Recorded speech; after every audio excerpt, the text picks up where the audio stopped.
Çoxsəsliliyin səsi Araz News radiosunu dinləyirsiniz.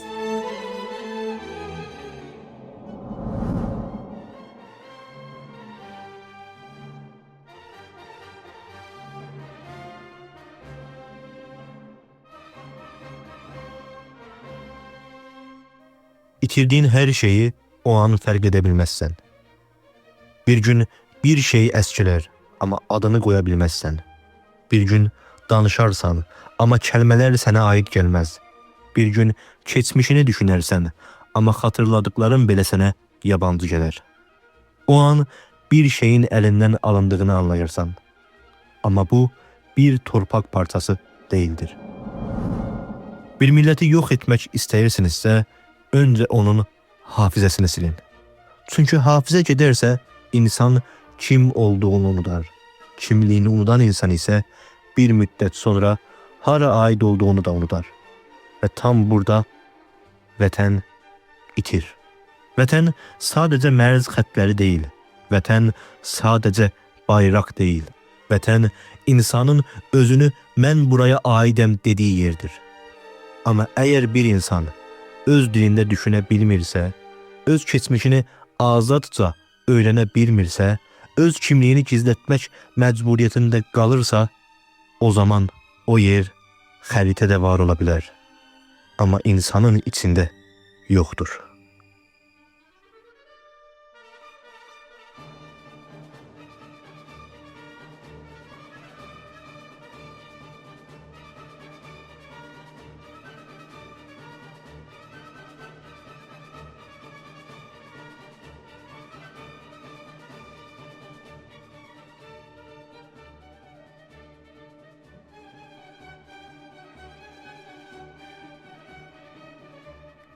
Vətən her zaman savaşta ya bombalarla dağılmaz.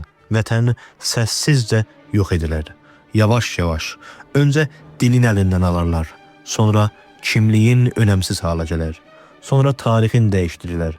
Sonra sana yeni bir hikaye anlatarlar. Ve bir gün sen artık öz hikayeni anlamaz hale gelirsen. Bakın, buna asimilasyon deyirlər. Ama asimilasyon sadece bir siyaset değil. Asimilasyon insanın özüne yabancılaşmasıdır. Öz dilinden utanmasıdır. Öz kimliğini gizletmesidir.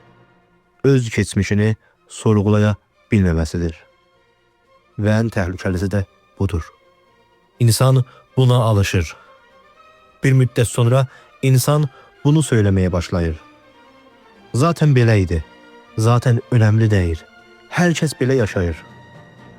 O an vətən artıq xaricdən deyil, içərdən itibdir.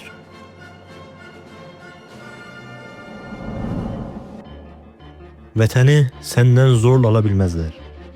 Ama vətənini sənin beynindən unuttura bilərlər. Mən Altay Urmulu. Araz News radyosunun azadlık ve ədalət programını dinləyirsiniz. Bu programda bugün bir xəritəni deyir, bir həqiqəti danışacağıq. Vətən nədir və insan nə zaman vətənsiz qalar? Dünyanın fərqli coğrafyalarında insanlar vətənlərini necə itirdi, necə unutdular və necə yenidən xatırladılar?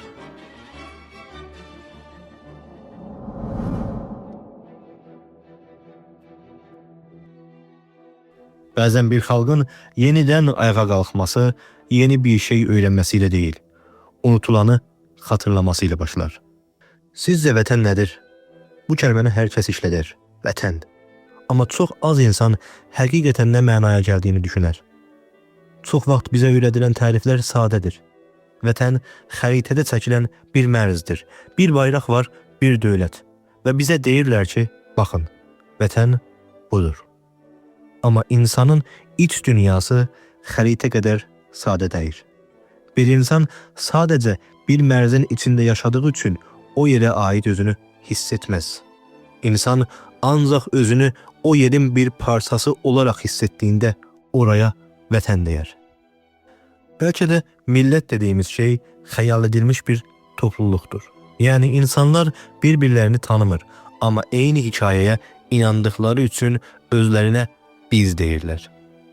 Ama burada önemli bir sual vardır.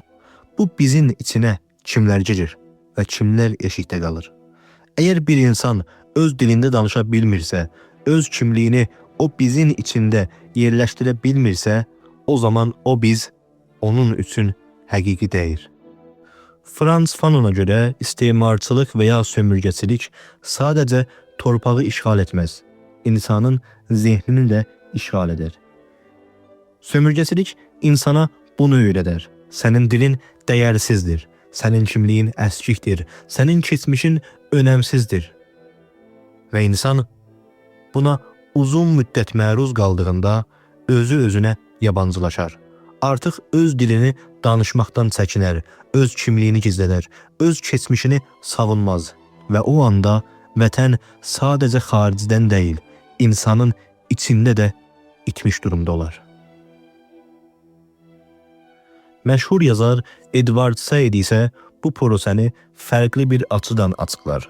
Ona görə güc sadəcə silahla qurulmaz, anlatı və ya rivayət ilə də qurular. Sənə kim olduğunu başqası anlatsa, sən öz hikayəni unutarsan. Və öz hikayəsini unudan bir insan öz vətənini də başqalarının tərifi ilə yaşamağa başlar. İndi bütün bunları birləşdirək. Vətən nədir? Vətən sadəcə yaşadığın yer deyil. Vətən danışa bildiyin yerdir. Vətən xatırlaya bildiyin yerdir. Vətən özün ola bildiyin yerdir. Əgər bir yerdə dilini azadca işlədə bilmirsən, dilində danışa bilmirsən, kimliyin ikinci plandadırsa, keçmişin sənə aid deyildirsə, o zaman orası sənə aid bir dövlət ola bilər, amma sənə aid bir vətən deyildir. Bu ayrım çox önəmlidir. Çünki tarix boyu bir çox insan dövlət içində yaşadı, amma vətənsiz qaldı. Və tam bu nöqtədə bunu görməyə başlayırıq. Vətən itkisi hər zaman savaşla olmaz. Bəzən mənanın dəyişdirilməsi ilə də olar.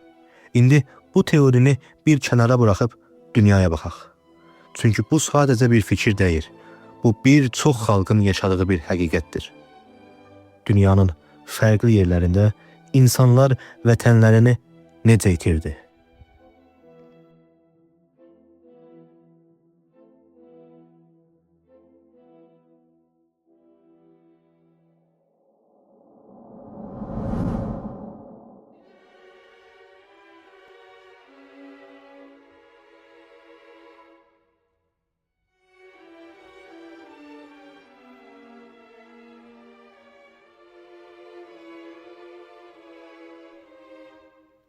Vətənin nə olduğunu anlamaq üçün bəzən öz hekayəmizə deyil, başqalarının da yaşadıklarına baxmamız lazımdır. Dünyanın fərqli coğrafyalarında bir-birindən tamamən fərqli millətlər, fərqli zamanlarda, amma həmən eyni yöntəmlərlə vətənlərini itirdilər. Bu itki bir anda baş tutmadı. Heç bir zaman bir gecədə olmadı. Hər zaman yavaş-yavaş oldu. Fərq edilmədən oldu. Hətta çox vaxt normal görünən bir şəkildə oldu. İlk baxışda kimsə gəlib bir xalqa artıq sizin vətəniniz yoxdur demədi. Əksinə hər şey yerli yerində kimi görünürdü. Şəhərlər yerində idi, evlər yerində idi. İnsanlar eyni küçələrdə, eyni xiyabanlarda yeriyirdi. Amma bir şey dəyişmişdi və bu dəyişim gözlə deyil, zamanla fərq edilirdi. İrlandiya bunun ən çarpıcı örnəklərindən biridir. Bir zamanlar İrlandiyada danışılan dil sadəcə iletişim aracı değildi. O dil bir hafizə idi. İnsanların dünyanı necə gördüyünü, necə hiss etdiyini, necə düşündüyünü bəlli edən bir quruluş idi. Amma İngilis egemenliyi və ya hakimiyyəti ilə birlikdə təhsil sistemi dəyişdirildi. Okullar və mədrəsələr yeni bir kimlik tolid etmə aracına dönüşdü. Uşaqlara öz dilləri deyil, İngiliscə öyrədildi. Bu sadəcə bir dil dəyişimi deyildi. Bu dünyanı algılama və ya dərk etmə biçiminin dəyişdirilməsi idi. Bir nəsil keçdiyində insanlar iki dil arasında qaldı. İkinci nəsildə öz dili geri çəkildi. Üçüncü nəsildə isə artıq bir çox insan öz dilini danışmaz hala gəlmişdi. Amma əsl qırılma burada yaşanmadı. əsl qırılma insanların bunu təbii qəbul etməyə başlaması ilə oldu. İnsan öz dilini itirdiyində sadəcə kəlmələri itirməz. O dildə anlatılan hekayələri də itirir. O dildə qurulan düşüncəni də itirir və ən önəmlisi özünü ifadə etmə biçimini itirir. Bu yüzden İrlandiyanın yaşadığı proses bize çok net bir şey öğretir. Dil aradan qalxdığında vətən də yavaş-yavaş mənasını itirir. Bu sebepten bugün İrlandiyada dil yeniden canlandırılmağa çalışılır. Çünkü insanlar bunu fərq ediblər. İtirilən şey sadəcə vətən deyirdi.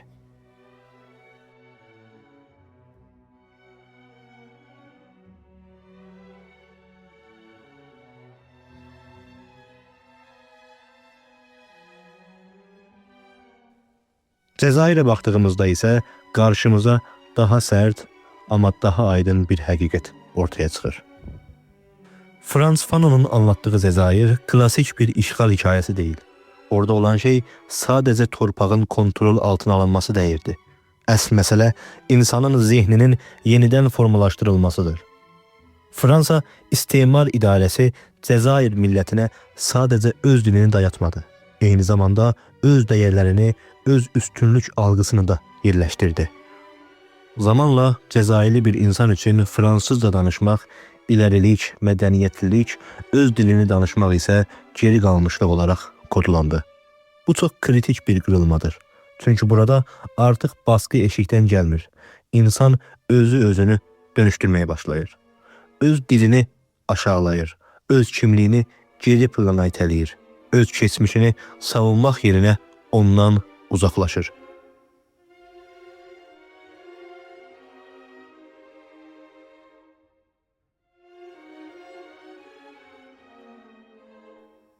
İstimarçılıq və ya sömürgəçilik insanı özünə yabancılaşdırır. İnsan artıq öz mənliyini və öz kimliyini eşikdən öyrənir. Öz aynasına belə başqasının gözündən baxır. Bu nöqtədə vətən sadəcə coğrafi olaraq deyil, psikolojik olaraq da itirilmiş hala gəlir. Çünki insan artıq ait olduğu yerlə bağ qura bilmir. Baltik ölkələri isə bu qaranlıq tablonun içində fərqli bir örnək təqdim edir. Sovet döneminde Estonya, Letonya ve Litvaniyada benzer bir baskı var idi. Dil geri plana çəkilmişdi.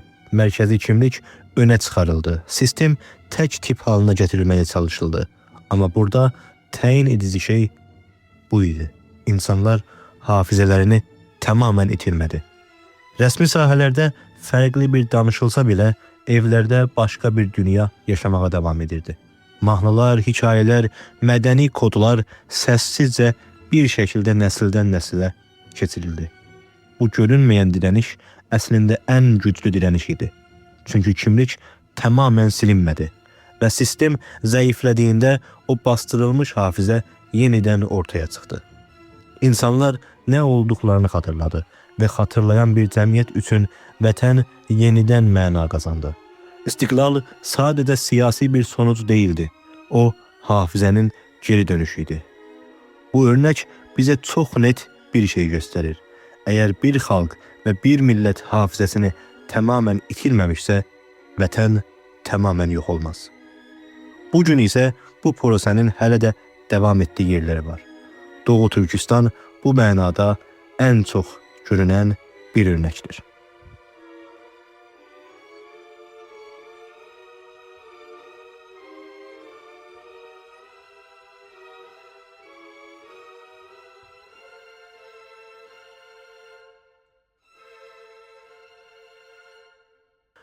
Burada sadece mesele siyasi kontrol değil, dilin umumi sahədəki yeri daralır.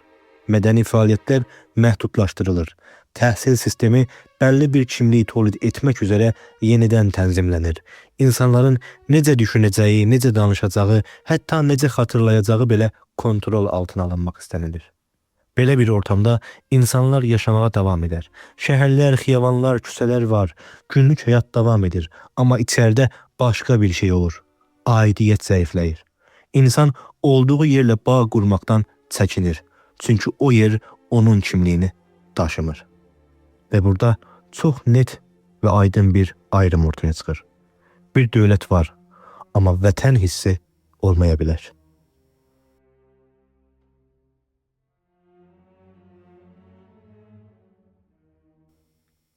Bu 4 örnək əslində tək bir həqiqətin fərqli üzləridir. Vətən tanklarla itirilmir. Vətən xəritələrlə itirilmir. Vətən insanın içindən itirilir. Dil zəiflədilir. Hafizən silinir. Kimliyin dəyərsizləşdirilir və insan bir gün dönüb baxdığında bunu fərq edir. Olduğu yer hələ də vardır, amma özünü oraya aid hiss etmir. Amma bu hekayələrin içində bir umud var. İrlandiya bizə geri dönüşün mümkün olduğunu göstərir. Baltik ölkələri hafizənin gücünü göstərir. Cəzair oyanışın və dirənişin nə qədər dərin ola biləcəyini göstərir. Və bütün bu örnəklər bizə bunu deyir. Bir millət nəyi itirdiyini anladığı an əslində yenidən qazanmağa başlayır.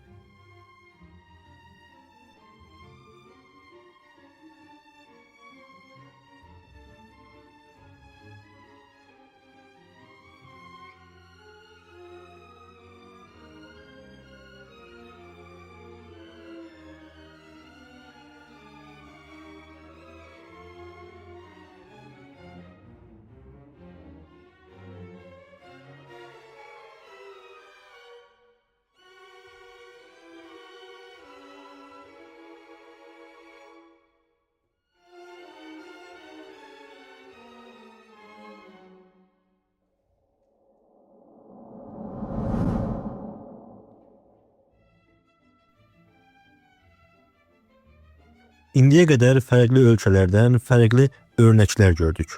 Fərqli coğrafiyalar, fərqli millətlər, amma bənzər sonuclar.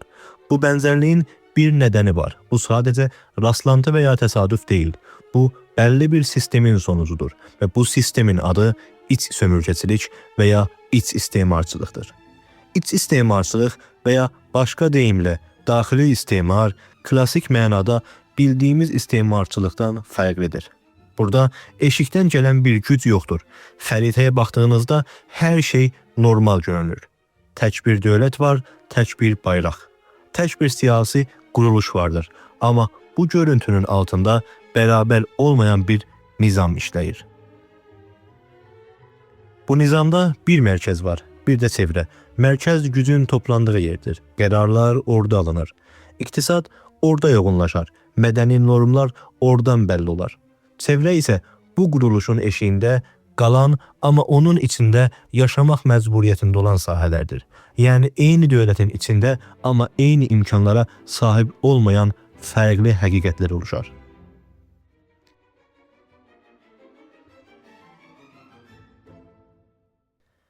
Bu durum ən açıq şəkildə dildə özünü göstərir.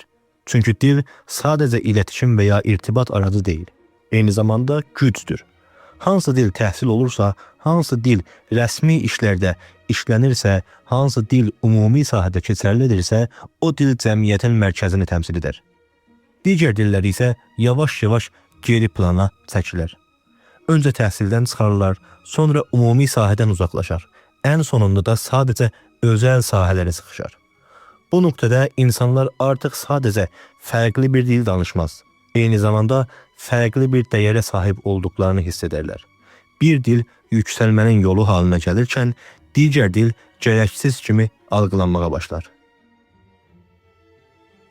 Bu prosesə doğrudan və ya müstəqim zorlama ilə deyil, çox vaxt dolayı yollarla işləyir. İnsanlar daha yaxşı iş tapmaq üçün, daha yaxşı təhsil almaq üçün, daha çox qəbul görmək üçün mərkəzdəki dili tərcih etməyə başlayarlar. Və bir müddət sonra bu tərcih bir məcburiyyətə dönüşər. Tam bu nöqtədə dil sadəcə dəyişməz, zehniyyətlər də dəyişməyə başlar. İqtisadi quruluş da bu sistemin bir digər ayağıdır. Qaynaqların necə dağıldığı, hansı bölgələrin gəlişdiyi, hansı bölgələrin sürəkli geri qaldığı bunlar təsadüf deyil. Əgər bir sistemdə iqtisadi fəaliyyətlər sürəkli bəlli mərkəzlərdə yoğunlaşırsa, çevrədə yaşayan insanlar tolid etmələrinə rəğmən qarşılığını tam olaraq almırlarsa, bu durum zamanla sadəcə maddi bir sorun olmaqdan çıxır. İnsanlar öz yaşadıkları yerin dəyərinin düşük olduğunu düşünməyə başlayır. Bu da aidiyyət duyğusunu zəiflədir. Çünki insan sadəcə yaşadığı yerə deyil, o yerin ona təqdim etdiyi imkanlara da bağlıdır. Mədəni sahə isə bu quruluşun ən dərin qatmanıdır. Bir millət özünü necə gördüyü, hansı keçmişi xatırladığı, hansı dəyərləri önəmsədiyi, bunlar təbii proseslər kimi görünsə də, əslində böyük ölçüdə yönləndirilir. Təhsil sistemi, media, rəsmi anlatılar hamısı birlikdə bir kimlik inşa edər. Əgər bu kimlik tək bir mərkəzə dayanırsa, çevrədəki mədəniyyətlər görünməyən hala gələr. İnsanlar öz hekayələrini anlata bilməz, öz keçmişlərini tam olaraq öyrənəməz, öz dəyərlərini ümumi sahədə təmsil edə bilməzlər. Bu nöqtədə ortaya çıxan şey açıq bir baskıdan daha çox qarmaşıqdır. Çünki insanlar çox vaxt içində olduqları durumu açıqsa tərifləyə bilməzlər. Hayat davam edər, nizam işləyər və günlük yaşayış öz yolunda gedər. Amma içdən içə bir əskiklik hissi oluşar. İnsan olduğu yerə tam olaraq aidiyyət hissi olmaz. Nə tamamən qopa bilər, nə də tam mənada bağ qura bilər. Bu görünməyən bir məsafədir. İç istemarçılıq və ya daxili istemarda tam olaraq bu məsafəni tolid edər. İnsanları fiziki olaraq deyil, zehni olaraq məhdud edər. Onlara hərəkət sahəsi verər, amma yönlərini bəlli edər. Onlara yaşayış sahəsi təqdim edər. Amma bu sahənin mərzlərini çizər və ən önəmlisi bunu çox vaxt təbii nizam kimi göstərir. Bu yüzden bu növ sistemlər ən çətin fərq edilən sistemlərdir. Çünki açıq bir çatışma yoxdur, açıq bir işğal yoxdur, amma bərabərsizlik sürəkli və sistemlidir. Və bir müddət sonra insanlar bunun nədənini deyil, sadəcə sonucunu yaşamağa başlar. Bu nöqtədə məsələ fərdi olmaqdan çıxar. Bu artıq tək-tək insanların yaşadığı sorunlar deyil, bu quruluşun özüdür və quruluşu anlamadan yaşananları anlamaq mümkün değildir.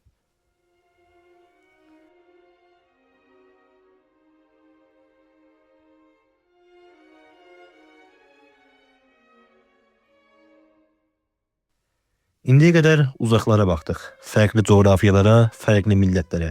Amma əslində bütün bu örnəklər bizi buraya gətirmək üçün idi. Güney Azərbaycana. Güney Azərbaycanda yaşayan bir çox insanın içində tərif edə bilmədiyi bir duyğu və bir hiss vardır. Açıq-açıq danışılmaz, bəlkə cümlələrə tökülməz, amma hiss edilir və yaşanar. Bir əskiklik hissi, bir yerlə tam bağ qura bilməmək hissi, bir şeylərin yerində olmadığı halı. Bu duyğu bir anda ortaya çıxmaz, yavaş-yavaş yığışar, günlük həyatın içində fərq edilmədən yığışar. Bir uşaq evdə başqa bir dildə böyüyər, amma mədrəsəyə və ya məktəbə getdiyində başqa bir dildə düşünmək məcburiyyətində qalar. Bu fəqət bir təhsil məsələsi deyil. Bu insanın zehnində iki ayrı dünyanın oluşmasıdır. Zamanla biri güclənər, digəri geri çəkilər. İnsan hansı dildə özünü daha rahat ifadə etdiyini deyil, hansı dildə qəbul gördüyünü öyrənər. Və bu öyrənmə prosesi fərq edilmədən kimliyin bir parçasını dəyişdirir. İnsan kim olduğunu söyləməkdə çətinlik çəkdiyində ya da söylədiyində qarşılıq almadığında zamanla bunu içsəlləşdirər və ya mənimsər. Bəzi kimliklər öz-özünə qəbul edilirkən, bəziləri sürəkli açıqlanmaq məcburiyyətində qalar. Bu durum görünüşdə kiçik bir fərqi kimi durar, amma insanın iç dünyasında böyük bir məsafə yaradar. Çünki insanın ən təbii hali özünü açıqlanmaq məcburiyyətində qalmadığı haldır. İqtisadi həqiqət isə bu duyğunun daha somut tərəfidir. Bir çox insan doğduğu yerdə qalmaq istər, amma qala bilməz. Çünki imkanlar məhduddur, fürsətlər başqa yerlərdədir. Bu yüzden insanlar yavaş-yavaş mərkəzə tərəf gedər. Bu köç sadəcə bir yer dəyişdirmə deyil. Bu bir həyatın başqa bir nizama uyğunlaşmasıdır. İnsan doğduğu yerdən uzaqlaşdıqca sadəcə məkan dəyişdirməz, çevrəsini, dilini, adətlərini və ənənələrini dəyişdirər. Və bir müddət sonra gəldiyi yer və olduğu yer arasında görünməyən bir məsafə oluşar. İqtisadi sıxıntılar da bu prosesi sürətləndirir. Əgər bir insan öz yaşadığı yerdə gələcək qura bilmirsə, o yer onun üçün sadəcə bir başlanğıc nöqtəsi olaraq qalar. orada doğmuştur. Amma oraya ait özünü hiss edə bilməz. Çünki aidiyyət sadəcə hiss və duyğu ilə deyil, imkanla da ilgilidir. İnsan yaşadığı yerdə var ola bilmirsə, o yerlə bağı zəifləyər. Bir insanın içində bir şeylərin yanlış olduğunu hiss etməsi əslində bir son deyil, bir başlanğıcdır. Çünki fərq etmədən yaşanan bir həyat ilə fərq edərək yaşanan bir həyat eyni deyil. İnsan bir şeyi fərq etdiyi anda artıq əskisi kimi düşünməz. İçində bir qapı açılar və o qapı açıldıqdan sonra təkrar qapanmaz. Oyanış dediğimiz şey tam olarak burada başlar. Bu bir anda böyük bir hadisə ilə gerçəkləşməz. Səssiz olar, içərdə olar. İnsan öz-özünə bəzi şeyləri sorğulamağa başlar. Nədən belə danışırıq? Nədən bəzi şeyləri söyləməkdən çəkinirəm? Nədən özüm kimi davranmaq bəzən çətin gəlir? Və bu soruların ortaya çıxması belə bir dəyişimin və bir inqilabın başladığını göstərir. İlk adım budur. Fərq etmək. İnsan yaşadığı durumu normal olaraq qəbul etməni buraxdığı anda zehni bir mərzi və ya bir sərhəddi aşar. Çünki assimilasyonun ən güclü olduğu nöqtə insanın yaşadığı şeyi sorğulamamasıdır. Sorğulama başladığında sistemin görünməyən tərəfi görünür halə gələr və bu nöqtədə artıq geri dönüş yoxdur. Amma fərq etmək tək başına yetərli deyil. İkinci adım dildir. Dil sadəcə bir iletişim və ya irtibat aracı deyil. Dil insanın dünyanı qurma biçimidir.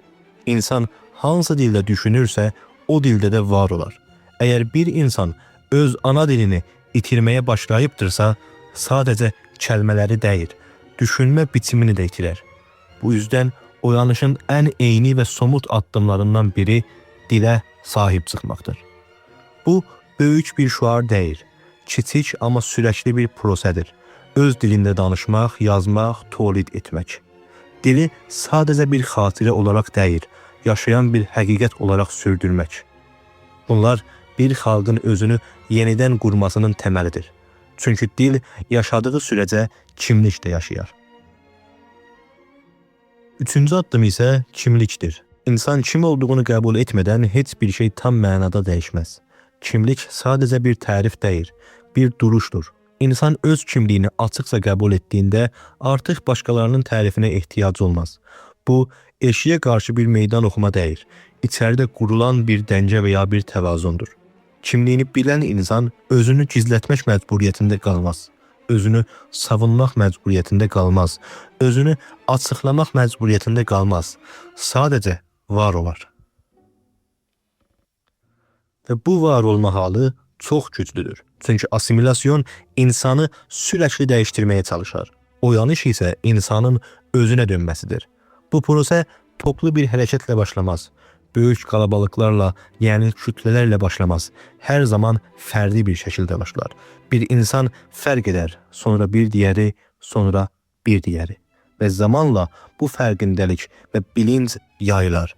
Heç bir dəyişim bir anda olmaz, amma heç bir dəyişim də sıfırdan başlamaz. Hər şey bir insanın içindən başlar. Bu yüzden oyanış dediğimiz şey uzaq bir hədəf deyil, yaxın bir həqiqətdir. Və ən önəmlisi də budur. Uyanış başqalarının verməsiyle değil, insanın öz içində başlamasıyla mümkündür.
Bir millətin yaşadığı şeyləri sadəcə duyğu ilə anlatmaq asandır.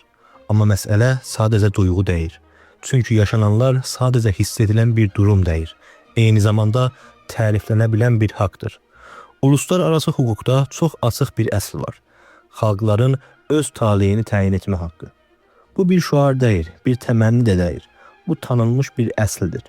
Bir millət öz siyasi, iqtisadi və mədəni gələcəyini bəlli etmək haqqına sahibdir. Bu haqq bir lütf olaraq verilməz. Bu haqq bir həqiqətin qəbul edilməsidir. Bu nöqtədə iki yol ortaya çıxar. Birincisi, mevcud quruluş içərisində bərabərliyin sağlanmasıdır. Yəni insanların öz dilində təhsil ala bildiyi, öz kimliyi ilə var ola bildiyi və öz bölgəsində söz sahibi olduğu bir nizam. Bu çərçivədə federalizm bəzi cəmiyyətlər üçün bir çözüm yolu olaraq mübahisə edilə bilər. Və bu durumda Güney Azərbaycanın da İran adlanan coğrafiyaya verdiyi son şans kimi dəyərləndirilə bilər. Çünki bunu quruluşlar fərqli kimliklərin eyni sistem içərisində bərabər şəkildə var olmasını hədəfləyir. Bu yüzden bir çox yerdə federalizm bir son şans olaraq görülür. Yəni bir arada yaşamanın adil bir zəminə oturulması üçün bir fürsət. Amma bir həqiqət daha vardır.